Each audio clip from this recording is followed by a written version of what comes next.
তাঁর বিরুদ্ধে শহরের থানায় থানায় অভিযোগ, কখনো শ্লীলতাহানি, কখনো দাদাগিরি, কখনো সিভিক ভলেন্টিয়ারকে চড়। নিজের কার্যকলাপের জন্য একসময় কলেজ থেকে রাস্টিকেটও করা হয়েছিল। অথচ তারপরও সেই মনোজিৎ মিশ্রই সাউথ ক্যালকাটা ল কলেজে অস্থায়ী কর্মী চাকরি পেয়ে গিয়েছিলেন। অর্থাৎ একটা বিষয় স্পষ্ট, তার মাথায় প্রভাবশালীদের হাত ছিল। এই প্রেক্ষাপটে কসবাকাণ্ডের তদন্তে সামনে এলো চাঞ্চল্যকর তথ্য। বুধবার কলেজে গণধর্ষণের ঘটনা ঘটে বলে অভিযোগ। পুলিশ সূত্রে দাবি, কল ডেটা রেকর্ড দেখে জানা যায় ঘটনার পরের দিন অর্থাৎ বৃহস্পতিবার কলেজের ভাইস প্রিন্সিপালের সঙ্গে কথা হয়েছিল মনোজিতের। সে কথা স্বীকার করে নিয়েছেন ভাইস প্রিন্সিপালও। তবে ওই দিন মনোজিতের সঙ্গে তার অফিসিয়াল কথা হয়েছিল বলে দাবি করেছেন তিনি। ঘটনার পরের দিন কি কথা হয়েছিল?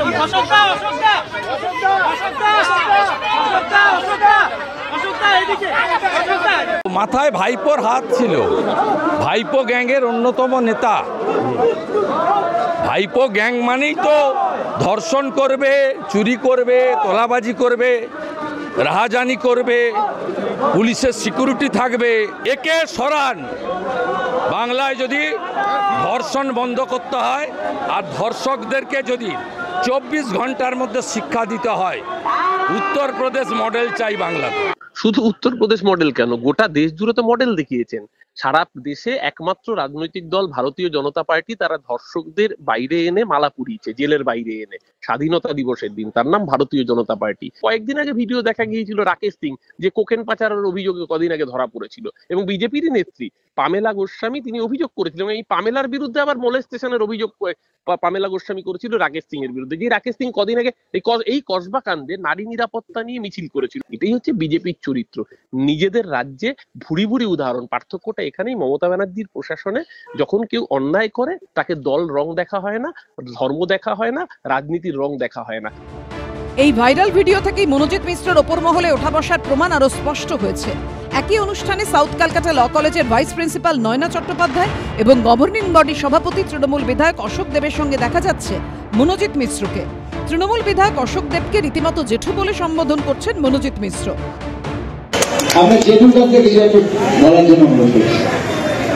ভিডিওতে যতক্ষণ কথা বলছেন অশোক দেব, ততক্ষণ তিনি মনোজিৎ মিশ্রের হাত ধরে রয়েছেন।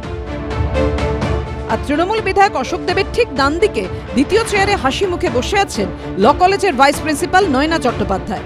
গত বছর 30শে অগস্ট কলেজের গভর্নিং বডি বৈঠকে সিদ্ধান্ত নেওয়া হয় যে মনোজিৎ মিশ্র সহ আরো 3 জনকে অস্থায়ী কর্মী হিসেবে নিয়োগ করা হবে। সূত্রের খবর, এই নিয়োগের সম্পর্কে অনেকেই আরটিআই করে জবাব চান কলেজ কর্তৃপক্ষের কাছে। এরপর হঠাৎই দেখা যায় গত বছর 12ই নভেম্বর গভর্নিং বডির বৈঠকে সিদ্ধান্ত নিয়ে ভাইস প্রিন্সিপালকে পরিষ্কার জানিয়ে দেওয়া হয়, গভর্নিং বডির নির্দেশ ছাড়া ভাইস প্রিন্সিপাল বা সেক্রেটারি কোনো আরটিআই জবাব দেবেন না। এখানেই প্রশ্ন উঠছে, কি এমন তথ্য গোপন রাখার চেষ্টা করা হচ্ছিল? চীনা নাচে অনেকে তো আমাদের কাছে যায়, কথা বলে। ও তো কলেজে পড়তো, সেই সময় জানাশোনা। বলছি ওর নাকি যে চাকরিটা হয়েছে সেটাও এই মতো মিটিং করার আমাদের ডেইলি বেসিস 2 দিন ছেলের দরকার ছিল, যেহেতু কলেজে ছিল বলে ওকে দেওয়া হয়েছে। এইভাবে জেনারেল কলেজগুলোতে, এইভাবে প্রফেশনাল কলেজগুলোতে, সমস্ত প্রতিষ্ঠানগুলোতে তোলাবাজি করার জন্য, গুন্ডামি করার জন্য, ধর্ষণরাজ কায়েম করার জন্য তৃণমূল একেবারে প্রাতিষ্ঠানিক ব্যবস্থা দিয়েছে, রূপ দিয়েছে, তার এটা অঙ্গ। সব মিলিয়ে কসবা গণধর্ষণ কাণ্ডে মূল অভিযুক্ত রাজনৈতিক প্রতিপত্তি নিয়ে বিতর্কের শেষ নেই। হিন্দল দেব, প্রকাশ সিনহা, বিতন চক্রবর্তীর রিপোর্ট, এবিপি।